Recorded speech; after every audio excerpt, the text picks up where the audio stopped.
ಮಾತಾಡತಾನೆ ಬಂದಿದ್ದೀವಲ್ಲ, ಮಾತಾಡತಾನೆ ಕರೆದಿದ್ದೀವಿ. 20 ಜನ ಬಂದಿದ್ದಾರೆ.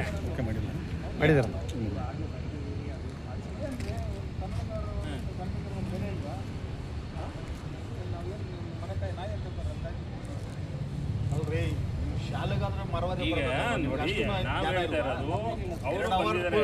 ಗುರು ಒಂದು ನಿಮಿಷ, ಅವರು ಬಂದಿದ್ದಾರೆ, ನಾವು ಅವ್ರ ಹತ್ರನೇ ಮಾತಾಡ್ತಿದ್ದೀವಿ. ಬನ್ನಿ ಮಾತಾಡಿ ಕ್ಲಿಯರ್ ಮಾಡಿ ಹೋಗಿ ಅಂತ. 2.25 ಗಂಟೆ ಯಾವಂದ್ರೆ ಕಾಯ್ತಾನೆ ಹೇಳ್ರಿ?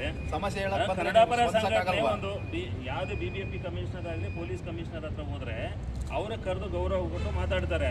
ನಿಮ್ಮ ಕಂಪನಿಗೆ ಬಂದು 2.25 ಅವರ್ ಆಯಿತು, ಸೆಕ್ಯೂರಿಟಿ ಹತ್ರ ಕುತ್ಕೊಂಡಿದ್ದೀವಿ, ಒಬ್ಬರು ಬಂದಿಲ್ಲ ಮಾತಾಡೋಕಂದ್ರೆ ಅದು ಆಯಿತು. ನಾರ್ಮಲ್ ಆಗಿ ಬಂದರೆ ಓಕೆ, ಕನ್ನಡ ಶಾಲಾಕೊಂಡ್ ಬಂದಿದ್ದೀವಿ. ನೀವು ಶಾಲೆಗಾದ್ರೂ ನಮಗೆ ಗೌರವ ಕೊಡೋದು ಬೇಡ, ಹಾಳಾಗೋಗ್ಲಿ. ಆ ಶಾಲೆಗಾದ್ರೂ ಗೌರವ ಕೊಟ್ಟು ಕರೆಯೋದು ಬೇಡವಾ? ಅಲ್ಲ, ನೀವು ಕರ್ನಾಟಕದಲ್ಲಿ ಕರ್ನಾಟಕದಲ್ಲಿ ಕಂಪ್ನಿ ನಡೆಸ್ತಾ ಇದ್ದೀರಾ. ಕನ್ನಡ ಶಾಲೆ ಬಂದಾಗ, ಕನ್ನಡ ಶಾಲಾಕೊಂಡ್ ಬಂದಾಗ ಅವ್ರು ಗೌರವ ಕೊಡಬೇಕು, ಮಾತಾಡಿಸ್ಬೇಕು, ಬರಬೇಕು. ಸ್ವಲ್ಪ ಸಾಮಾನ್ಯ ಪರಿಜ್ಞಾನ ಇಲ್ಲ ಅಂದರೆ ಹೆಂಗೆ ಹೇಳಿ ನಿಮ್ಮ ಕಂಪ್ನಿಯವ್ರಿಗೆ? ಹೇಳಿ ನೀವೇ. ಈಗ ನಾನು ನಾರ್ಮಲಾಗಿ ಬಂದರೆ ಬೇಡ, ಶ್ವೇತಾ ಅವ್ರ ತಂದೆಯಾಗಿ ಬಂದಿದ್ರೆ ನಂಗೆ ಮಾತಾಡೋದು ಬೇಡ, ಲೀಗಲ್ ಆಗಿ ನೋಡ್ಕೊತಾ ಇದ್ವಿ. ನಾವು ಸಂಘಟನೆಯಿಂದ ಬಂದಿದ್ದೀವಿ, ನ್ಯಾಯ ಕೇಳಕ್ಕೆ ಬಂದಿದ್ದೀವಿ. ನೀವು ಯಾರೋ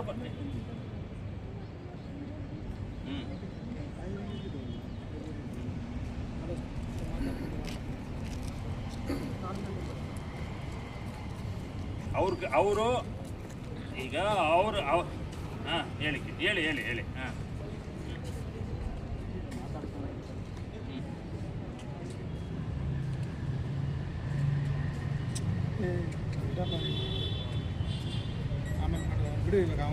ನಾವು ಜಗಳ ಆಡಕ್ಕೆ ಬಂದಿದ್ದೀವಿ ಅಂತ ಸೆಕ್ಯೂರಿಟಿ CC ಕ್ಯಾಮ್ರಾ ನೋಡಿದ್ದೀರಾ ನೀವು? IT ಡಿಪಾರ್ಟ್ಮೆಂಟ್ ಅಲ್ವಾ? Why are you sending them inside?